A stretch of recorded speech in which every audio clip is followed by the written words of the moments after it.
अगर शरीर मनुष्य का मिल गया और मनुष्य का शरीर मिलने पर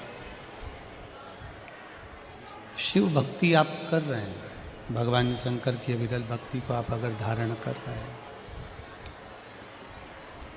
भगवान शिव का यदि आप भजन कर रहे हैं, तो ये मानकर चलें कि फिर इस मृत्यु लोक में दूसरा जन्म हमारा नहीं होगा। जगत गुरु शंकराचार्य जी ने अपनी वाणी में, अपने शब्दों में कहा है कि पुनरपि जननम पुनरपि मरणम के प्रपंच से छूटने के लिए शिव की भक्ति जरूरी है।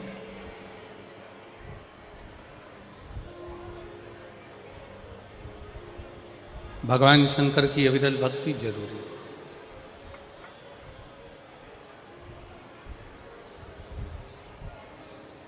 एक चक्र चलता है हमारे जन्म और मरण का, बार बार जन्म लेना, फिर मर जाना, फिर जन्म लेना, फिर मर जाना, फिर जन्म लेना, फिर मर जाना।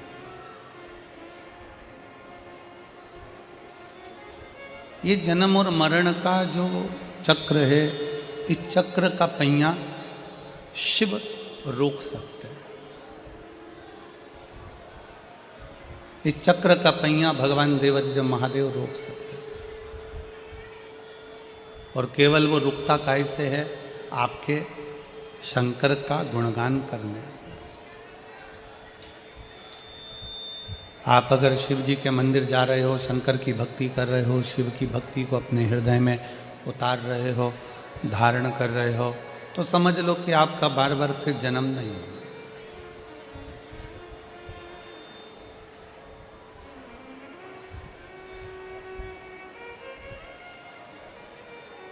भीड़ बहुत होती है ना, तो लोग धक्का मारते हैं। जब बहुत ज़्यादा भीड़ होती है तो लोग धक्का देते हैं, धक्का मारते हैं। बोलो सही है कि गलत है? आप बहुत भीड़ है तो लोग आपको धक्का देंगे, धक्का मारेंगे। उसी तरह भीड़ में लोग जैसे धक्का मारते हैं, उसी तरह जब हमारा पाप बहुत बढ़ जाता है, बहुत पाप बढ़ जाता है, तो वो पाप भी पुण्य को धक्का मारता है कि तू यहाँ से हट जा। हमारा पाप पुण्य नहीं करने देता, पाप पुण्य को प्रबल नहीं होने देता, पाप पुण्य को धक्का मारकर एक और कर देता।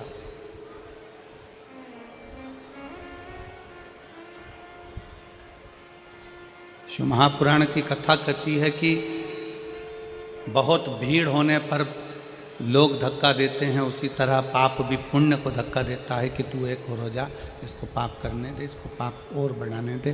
पाप जब बढ़ेगा तो ये अच्छा कर्म अगर करेगा तो इसको भगवान की शरणागति मिल जाएगी, और अगर पाप ही पाप करता रहेगा, बेकार ही बेकार कर्म करता रहेगा, तो फिर भटक जाएगा।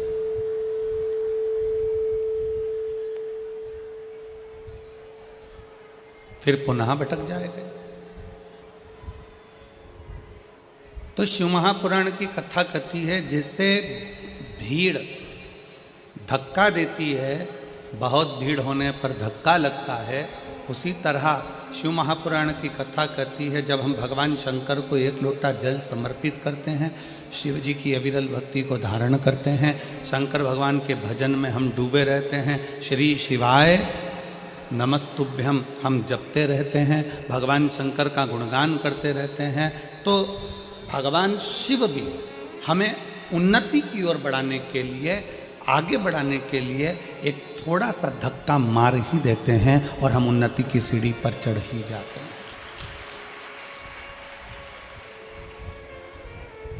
मान लो यदि किसी एक लक्ष्य को आप लेकर बैठे हैं,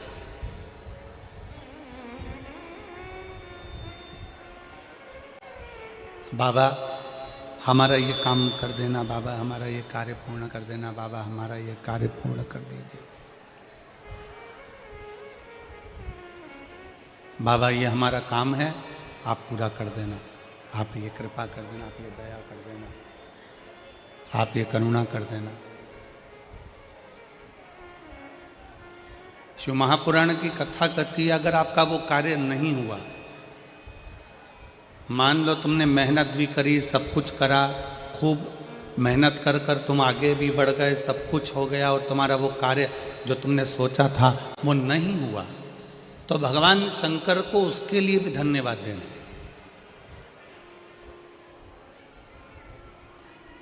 तुम्हारा सोचा हुआ कार्य अगर नहीं हुआ है तो भगवान शंकर को उसके लिए भी धन्यवाद देना कि बाबा हो सकता है कि तूने मेरे लिए और भी कुछ अच्छा सोच कर रखा होगा, इसलिए अभी तूने वो कार्य नहीं होने दिया, आगे चलकर तू जरूर करेगा।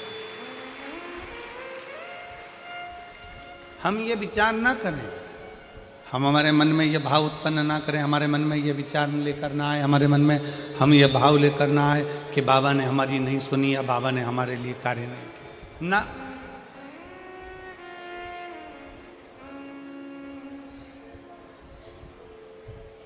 जितने इस पवित्र पावन प्रांगण के अंदर बैठकर, इस फरीदाबाद की पवित्र भूमि पर बैठकर शिव महापुराण की कथा का लाभ ले रहे हैं, जितने भगवान शंकर की कथा का रसतत्व ग्रहण कर रहे हैं, भगवान शिव की कथा को सुन रहे हैं,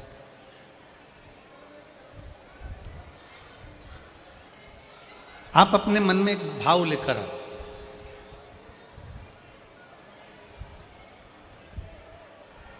कि भोले बाबा, भगवान शिव, माँ जगत जननी माता जगदम्बा पार्वती हमारे माता पिता हैं और हम छोटे से एक बच्चे हैं, हम बहुत बड़े नहीं, हम बहुत छोटे हैं। बड़े बने रहने में कहीं ना कहीं तकलीफ हो जाती है, छोटे बने रहने में कोई तकलीफ नहीं। यहाँ जितने बड़े बड़े बैठे हैं ना, जितने यहाँ पर बड़े बड़े अधिकारी बैठे हों, फैक्ट्री के मालिक बैठे हों, जितने पदाधिकारी गण बैठे हों, जितने 2-4 मकान, बंगला, गाड़ी, जमीन, जायदाद के खूब पैसे वाले भक्त बैठे हों, तो उनसे पूछना कि एक साधारण सा भक्त और एक धनपति, दोनों में क्या अंतर है? जो ज़्यादा बढ़ता चले जाता है, मानसिक टेंशन उसको बढ़ता चले जाता है। जो साधारण है, एकदम छोटे से मकान में रह रहा है, अपनी ज़िंदगी मस्त होकर जी रहा है, 2 रोटी प्रेम की खा रहा है, गाड़ी है, धर्मपत्नी, बच्चे अच्छे से पढ़ाई भी कर रहे हैं, सब कुछ अच्छी ज़िंदगी जी रहा है, उसको कोई टेंशन नहीं, वो अपना जीवन जी रहा है।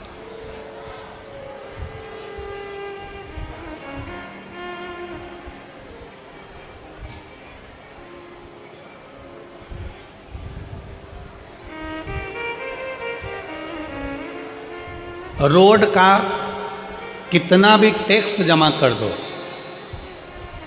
रोड टैक्स कितना भी जमा कर दो, पर रोड पर रह नहीं सकते। आप लोग जब गाड़ी उठाते हैं, 4 व्हीलर गाड़ी खरीदते हैं, 2 व्हीलर गाड़ी खरीदते हैं या बड़ी कोई गाड़ी खरीदते हैं, तो उसमें रोड का टैक्स जमा होता है। रोड का टैक्स कितना भी जमा कर दो, पर आप रोड पर रह नहीं सकते, आप मकान बनाकर रोड पे नहीं रह सकते। तो आप कहो कि हमने रोड का टैक्स जमा करा, हम तो यहाँ मकान बना के रहेंगे, हमने रोड का टैक्स जमा करा है, हम तो यहाँ बीच रोड पे हमारी गाड़ी खड़ी करके हम तो यहाँ 4 घंटे तक, 8 घंटे तक, 10 घंटे तक, 12 घंटे, 24 घंटे खड़े रहे। नहीं, रोड का कितना भी टैक्स जमा कर दो, पर रोड पर तुम रह नहीं सकते। उसी तरह परिवार, कुटुंब, कबीला और दुनिया के लिए तुम कितना भी कर दो, पर तुम्हें कोई अच्छा कहने वाला नहीं मिलेगा। आखिरी में तुम्हें ताने सुनना ही पड़ेगा। तुम रोड का टैक्स जैसे जमा करते हो तो रोड पर मकान नहीं बना सकते, रोड का टैक्स जमा करते हो तो रोड पर तुम रह नहीं सकते, रोड का टैक्स जमा करते हो तो रोड पर तुम अपनी गाड़ी 24 घंटा 36 घंटा खड़े नहीं कर सकते, रोड का भले तुम टैक्स जमा कर दो पर रोड पर तुम मकान बनाकर नहीं रह सकते, रोड पर तुम रह नहीं सकते। उसी तरह संसार के लिए, परिवार के लिए, कुटुंब के लिए, बेटों के लिए, बेटी के लिए, भाई के लिए, बंधु के लिए, सखा के लिए, बहन के लिए, रिश्तों के लिए, नातों के लिए, परिवार के लिए तुम कितना भी करना, अपनों के लिए कितना भी कर लेना, चाहे पढ़ाई के लिए कितना भी कर लेना, पर तुम्हारे लिए कोई अच्छा नहीं कहेगा। तुम इस विचार को छोड़ दो, तुम इस मन से ये विचार निकाल कि कोई तुम्हारे लिए अच्छा कहे। पर शिव महापुराण की कथा कहती है, रोड का टैक्स जमा करो पर रोड पर मकान नहीं बना सकते हैं, दुनिया के लिए कितना भी कर लो पर अपशब्द सुनने को ही मिलता है। पर शिव महापुराण की कथा कहती है कि शंकर को अगर तुमने भूल से भी एक लोटा अगर जल समर्पित करा है, तुम्हारे मरने से पहले, मरने के बाद की गारंटी तो हम भी नहीं देते और ना हमारा शिव पुराण देता है, यहां तो जीते जी की गारंटी।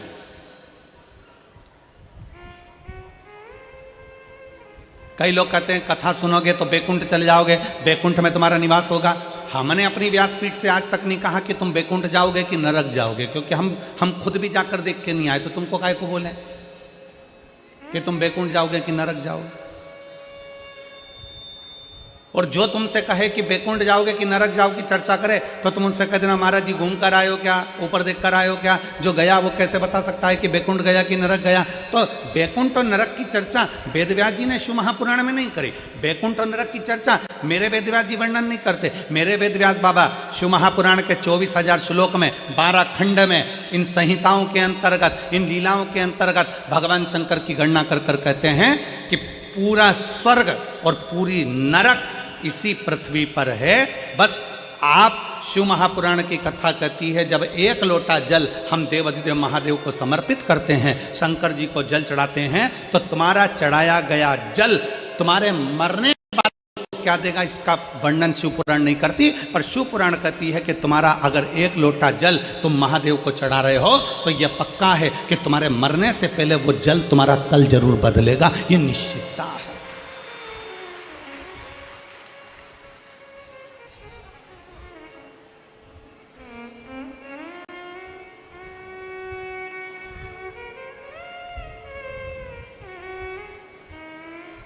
वो जल तुम्हारा कल बदल सकता है।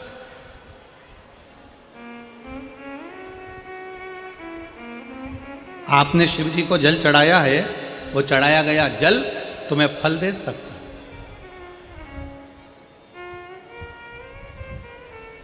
पौधे किस किस के यहां लगे हैं? पौधे, गमला, काय का भी पौधा लगा है, लगा तो है तुम्हारे घर में।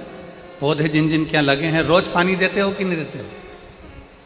जम के बोलो जरा, जम के देते हो। फल रोज आते हैं क्या उसमें? जम के बोलो, नहीं। फूल रोज आते हैं क्या उसमें? नहीं। फल भी समय पर आएंगे, फूल भी समय पर आएंगे। कर्तव्य तुम्हारा है कि पौधे में रोज पानी देना है।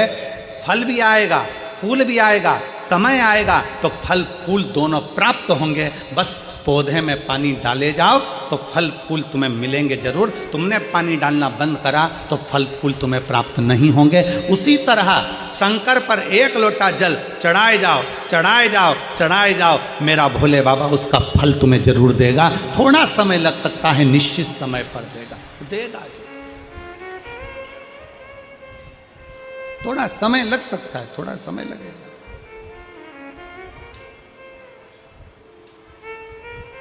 और शंभु शरने पड़ी मांगू घड़ी रे घड़ी, दुख काटो दया करी न दर्शन। शंभु शरने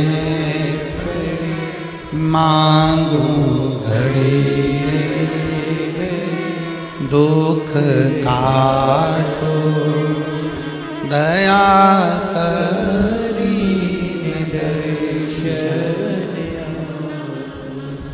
थोड़ा समय लग सकता है। जल चढ़ाते जाओ, पौधे में जल डाले जाओ, वृक्ष के नीचे पानी चढ़ाए जाओ, फल आएगा।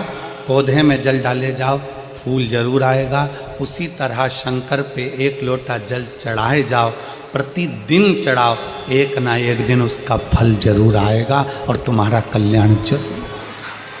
चढ़ाए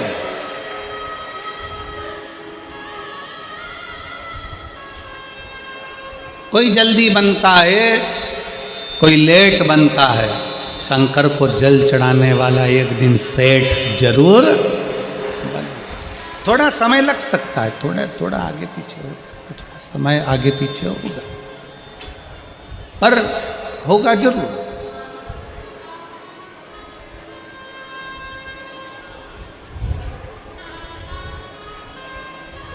विश्वास है तो शिव है। एक कथा आती है वरकरेश महादेव की। एक कथा आती है वरकरेश्वर महादेव की, और ये वरकरेश्वर महादेव कोई साधारण महादेव नहीं है।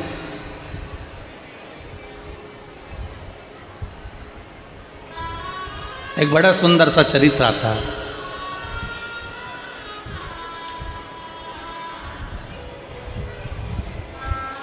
मही सागर संगम।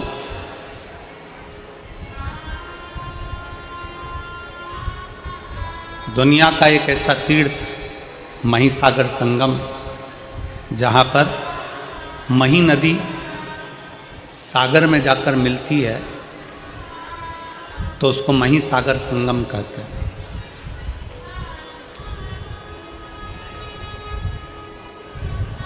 ये वो मही नदी जिसको गंगा, यमुना, सरस्वती, कावेरी, छिपरा, सरयू, मंदाकिनी जब सब बैठकर आपस में चर्चा करती हैं और आपस में बैठकर हरि का गुणगान करती हैं, तो मही नदी को प्रकट कर लेती। ये मही नदी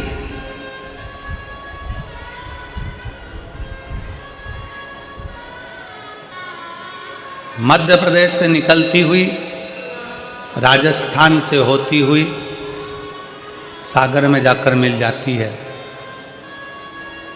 सागर में पहुंच जाती है। जहां पर सागर से उसका संगम हुआ है उसे मही सागर कहते हैं। मही सागर संगम एक ऐसा तीर्थ जहां भगवान शंकर के 4 शिवलिंग विराजमान है, जिसमें से एक स्वयं षडानंद कार्तिकेय जी, जिसको स्थापित करिए स्तंभेश्वर शिव महाराज भगवान शिव। दूसरा कल कथा सुन रहे थे काल भीति की, एक शिवलिंग काल भीति ने प्रकट किया वहां पर महाकाल के।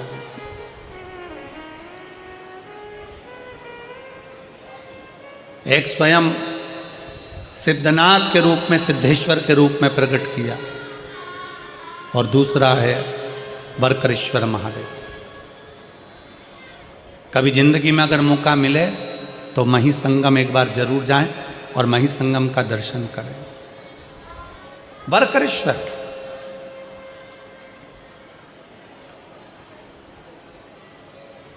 गुजरात की पवित्र भूमि पर जाकर ये मही नदी सागर में जाकर समाहित होती है। ऐसा पवित्र भूमि है वहां मही सागर। मही सागर संगम का ये पवित्र संवाद वरकरेश्वर महादेव का एक बड़ा सुंदर चरित्र वर्णन आता है। एक भटकती भटकती एक बकरी भटकती इस पवित्र मही सागर संगम के पास पहुंच जाती है। अब चींटी को नहीं मालूम है कि मथुरा कौन सा है, कि वृंदावन कौन सा है, कि काशी कौन सा है, कि द्वारका कौन सा है, कि जगन्नाथ कौन सा है, कि बद्रीनाथ कौन सा है, कि केदारनाथ कौन सा है, कि रामेश्वरम कौन सा है। ये चींटी को नहीं मालूम, पक्षी को नहीं मालूम। कि कहाँ द्वारका है, कहाँ जगन्नाथ है, कहाँ काशी है, कहाँ मथुरा है। जीव जंतु को नहीं मालूम कि कहाँ कौन सा तीर्थ है। केवल एक मानव, मनुष्य, मानव का देह, मानव का शरीर, जिसको मालूम है कि मथुरा कहाँ है, जिसको मालूम है काशी कहाँ है, जिसको मालूम है गोवर्धन कहाँ है, जिसको मालूम है वृंदावन कहाँ है, जिसको मालूम है उज्जैनी कहाँ है, जिसको मालूम है सोमनाथ कहाँ है, जिसको मालूम है नागेश्वर कहाँ है। केवल एक मानव, मनुष्य।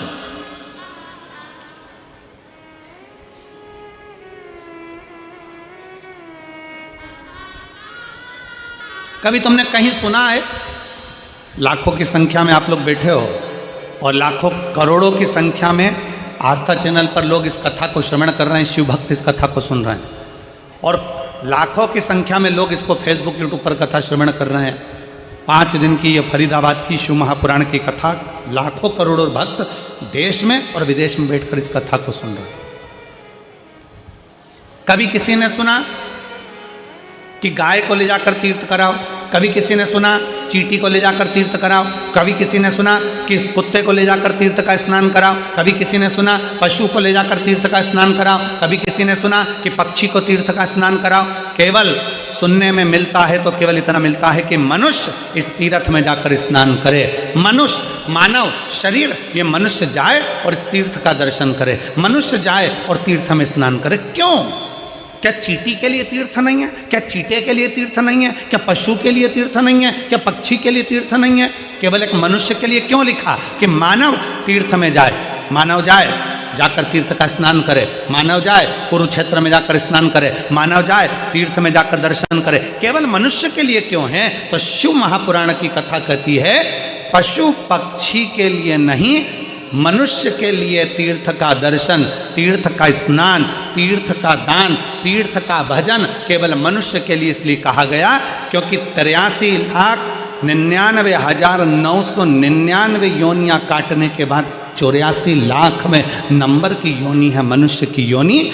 और मानव शरीर एक ऐसा शरीर है, अगर इस शरीर में वो भजन कर लेता है, स्मरण कर लेता है, दान कर लेता है, पुण्य कर लेता है, कीर्तन कर लेता है, तीर्थ नहा लेता है, तो फिर इसका अगला जन्म नहीं होता। पर जितने जीव हैं, पशुचर, जलचर, थलचर, जितने भी जीव जंतु हैं, ये स्नान करेंगे पर इनकी सुध में नहीं रहेगा कि हमने तीर्थ का स्नान करा। गाय को नहीं मालूम, पशु को नहीं मालूम, कुत्ते को नहीं मालूम, पक्षी को नहीं मालूम कि हमने तीर्थ का स्नान करा, पर मनुष्य को मालूम है कि मैंने तीर्थ का स्नान करा है। तीर्थ का स्नान करा है तो वो मरने के बाद भी ऊपर जाकर भी यमराज के सामने जाकर खड़े होकर कह सकता है कि मैंने कुरुक्षेत्र का स्नान करा था, मैंने यमुना का स्नान करा था, मैंने गंगा का स्नान करा था और तूने मुझे नरक में पटक दिया। वो ऊपर जाकर भी कह सकता है, वो जीवात्मा वहां पर भी बोल सकती है कि मैंने तीर्थ का स्नान करा था।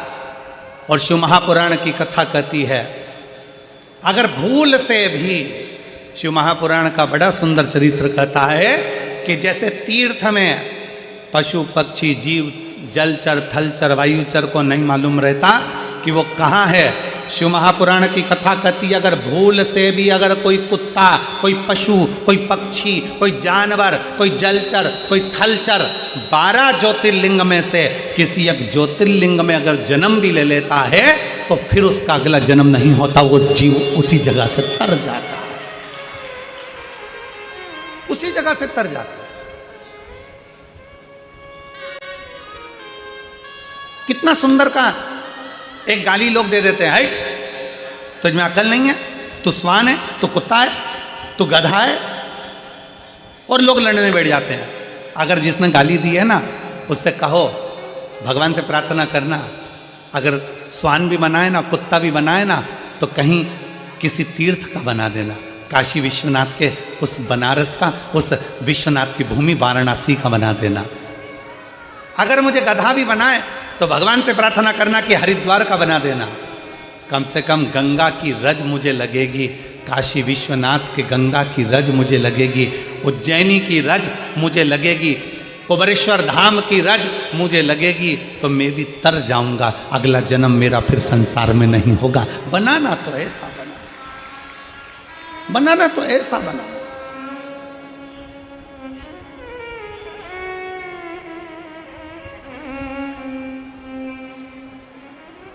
और शंभु शरणे पड़ी मांगू घड़ी रे दुख काट, दया करीन दर्शन आपो, शंभु शरणे मांगू घड़ी रे दुख काट, दया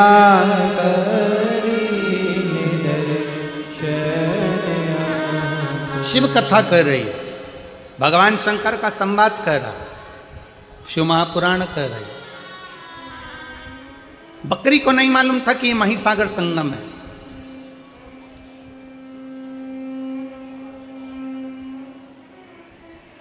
आप लोग कहेंगे गुरुजी आज की कथा कहां से बोल रहे हैं, तो स्कंद पुराण कुमारी खंड से आज की कथा को लिया है।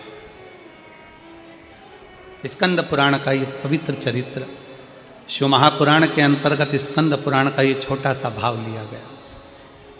कोई तुमसे पूछे ये महिसागर की कथा गुरुजी कहाँ से लेकर आ गए, ये सुंदर बरकरेश्वर महादेव की कथा कहाँ से लेकर आ गए, तो महिसागर संगम कथा स्कंद पुराण कुमारी खंड से बोली जा रही।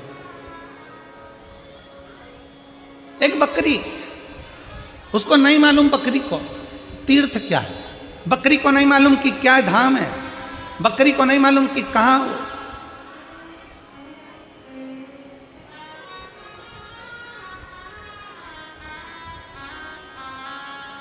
शिव महापुराण की उमा संहिता कहती है कि जिस स्थान पर शिव महापुराण की कथा होती है, बाबा भोलेनाथ की कथा जिस जगह पर होती है, जिस स्थान पर होती है, उस स्थान के पास में जितने जीव रहते हैं, जलचर, थलचर, वायुचर, पशु, पक्षी, जानवर, मनुष्य तो छोड़ो, जो जीव भी रहते हैं, शिव महापुराण की कथा कहती है उसका भी अगला जन्म नहीं होता, वो भी तर जाते हैं, वो भी तर जाते हैं। एक पत्र है,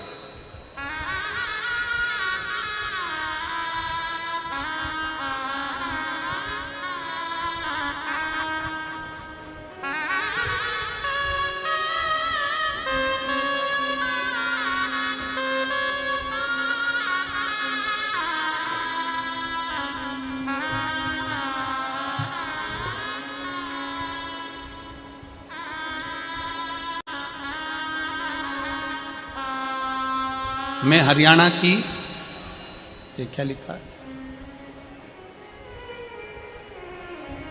प्रिय इज्जर जिले के असतपुर खेड़ा की रहने वाली हूँ, असतपुर खेड़ा की रहने वाली हूँ।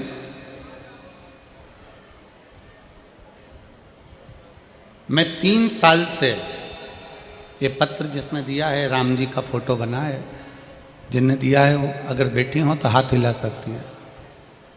राम जी का फोटो बना है इसमें, अगर कहीं बैठी हो तो हाथ हिला सकती है, और अगर बैठी हो तो एक बेलपत्र लेने के लिए आ सकती है। मैं 3 साल से सरकारी नौकरी की तैयारी कर रही थी गुरुजी। मैंने 3 साल पहले पेपर दिया, उसमें भी मेरा सिलेक्शन नहीं हुआ। 3 साल तक मैं रेगुलर पेपर देती रही, पर मेरा कोई सिलेक्शन नहीं हुआ। गुरुदेव अब मैं करूं तो करूं क्या। तब मैंने आपकी कथा सुनना प्रारंभ करी, और आप कहते हो कि दिल से पढ़ो, दिल से अध्ययन करो, 4 गुना पढ़ाई करो और 4 गुना अध्ययन करो।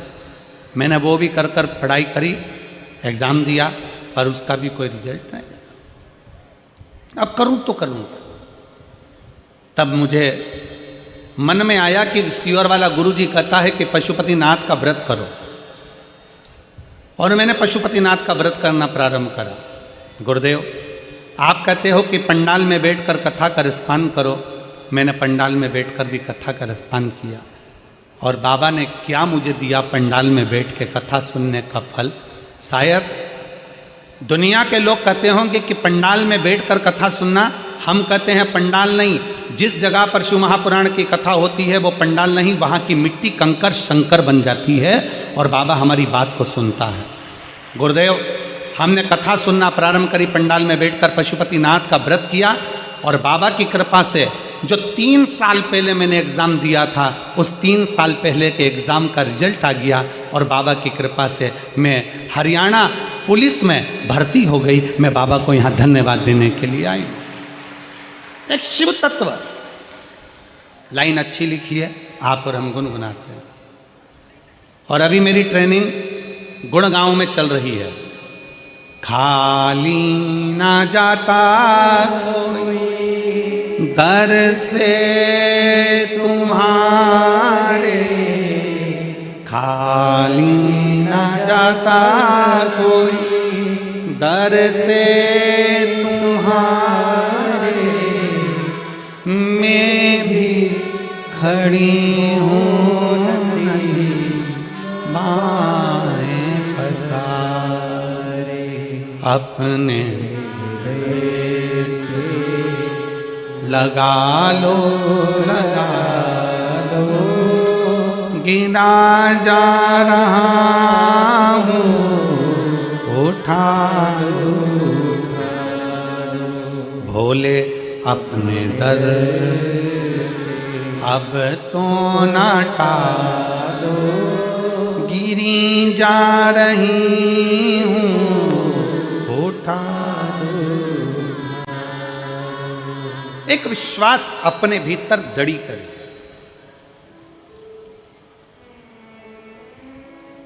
एक भरोसा अपने भीतर दृढ़ करिए।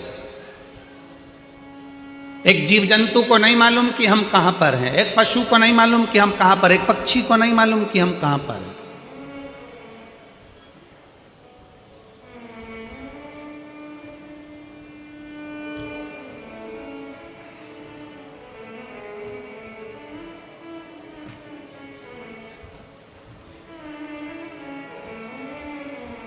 एक सीहोर कुबेरेश्वर धाम पर किसी ने एक कुत्ता का फोटो डाला। शंकर जी पर चढ़ा हुआ दूध बाहर गया और कुत्ता उसको चाट रहा था।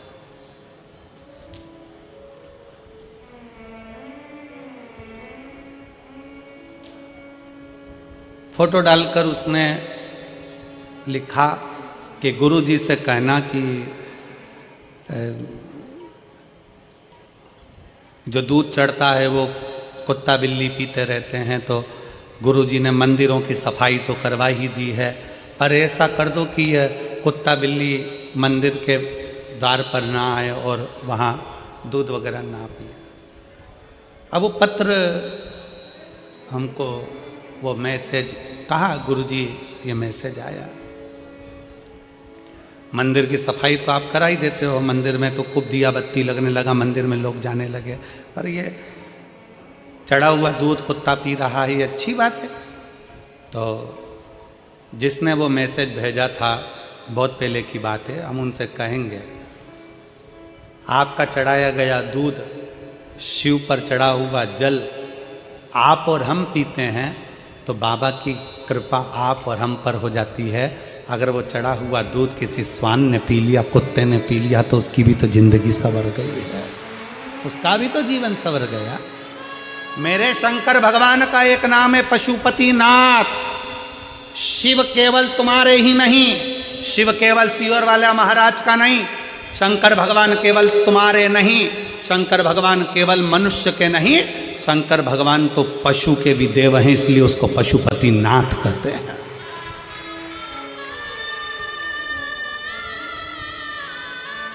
शिव पक्षियों के भी देव हैं। ये जितने पक्षी उड़ते हैं, इनका अगर कोई देव है तो शंकर भगवान, इसलिए उनको श्रंभेश्वर महादेव कहा जाता है। पक्षी का रूप रखकर भगवान शंकर ने, भगवान नारायण नरसिंह बनकर आए थे और बहुत गुस्सा कर रहे थे, तो पक्षी का रूप रखकर शंकर भगवान ने अपने पंजे में उनको पकड़ा और ले जाकर बद्रीनाथ में अलकनंदा नदी में उनको डाल दिया, नरसिंह भगवान को। इसलिए आज भी जहाँ पर ताप्ती कुंड है, गर्म पानी जहाँ पर आता है, उसके नीचे देखोगे तो एक बड़ी सी शिला मिलेगी, वो नरसिंह शिला है। वहाँ के पंडा जी को पूछना कि नरसिंह शिला कहाँ है, तो बता देंगे। आज भी शिव केवल पशुओं के देवता नहीं, वो पशुपति नाथ हैं। शंकर केवल मनुष्य के देवता नहीं, वो विश्वनाथ हैं। शंकर केवल पक्षियों के देवता नहीं, वो सर्वेश्वर नाथ हैं। शंकर भगवान जीव और जंतु के भी देवता हैं। शंकर भगवान एक बकरी एक बकरा का भी देव है, उसका नाम वर्तरेश्वर महादेव है। कोई साधारण है शंकर? पीपल देव का भी देव है महादेव, इसलिए नाम पड़ गया पिपलेश्वर महादेव। बड़ के वृक्ष का भी देव है महादेव, तो बटकेश्वर महादेव। ऐसा कौन सा देव है जो शंकर की शरणागति में नहीं है? ऐसा कौन देव, ऐसा कौन पशु, ऐसा कौन सा पक्षी, ऐसा कौन सा जानवर, ऐसा कौन सा जीव जो शंकर की शरणागति में नहीं है? आप और हम शिव को भूल जाते हैं, छोड़ देते हैं। जगत गुरु शंकराचार्य जी कहते हैं, शंकर भगवान को पकड़ने वाला, शंकर भगवान को एक लोटा जल चढ़ाने वाला, जगत गुरु शंकराचार्य जी कहते हैं शंकर की भक्ति करने वाला, शिव को भजने वाला, अगर भूल से भी शंकर को छोड़ देता है, पर शंकर भगवान अपने भक्त को कभी नहीं छोड़ते अंतिम श्वास तक। शिव नहीं छोड़ते अंतिम श्वास तक, शंकर नहीं छोड़ते आखिरी श्वास तक।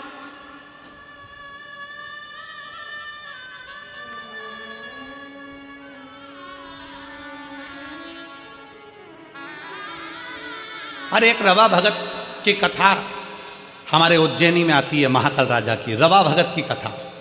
रवा भगत, एक रवा भगत की कथा आती है जो चंबल नदी के पार रहता था।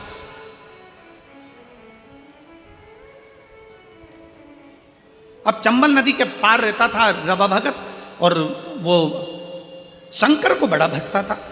अब रवा भगत शिव को भजने वाला शंकर भगवान की पवित्र भूमि उज्जैनी में महाकाल बाबा का दर्शन करने जाता था। हर महीने का उसका नियम था कि बाबा महाकाल का दर्शन करने जाता। अब महाकाल का दर्शन करने जाता,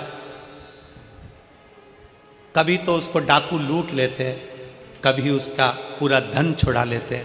रवा भगत शिव जी का नाम लेते हुए महाकाल महाकाल जय श्री महाकाल, जय श्री महाकाल, जय श्री महाकाल बोलता बोलता चले जाता।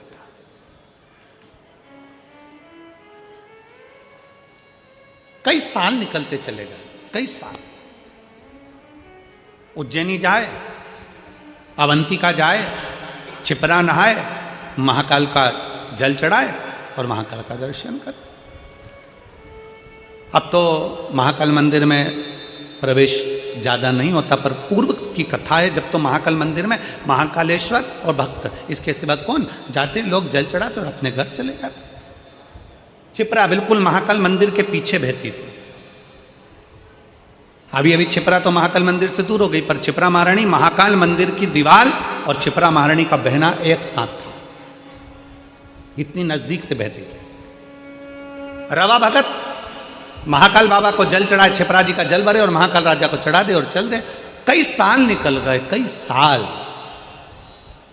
अब एक बार रवा भगत उज्जैनी नहीं पहुंचा, अवंतिका नहीं पहुंचा, अवंतिका नहीं पहुंचा। एक महीना पूर्ण हो गया, अवंतिका नहीं आया। ध्यान, रवा भगत नहीं आया। 2 महीना हो गया, रवा भगत नहीं आया। 3 महीना हो गया, रवा भगत नहीं आया। अब तो भोलेनाथ को बेचैनी होने लगी और शंकर भगवान माता पार्वती से कहे, माँ जगत जननी से, पार्वती से,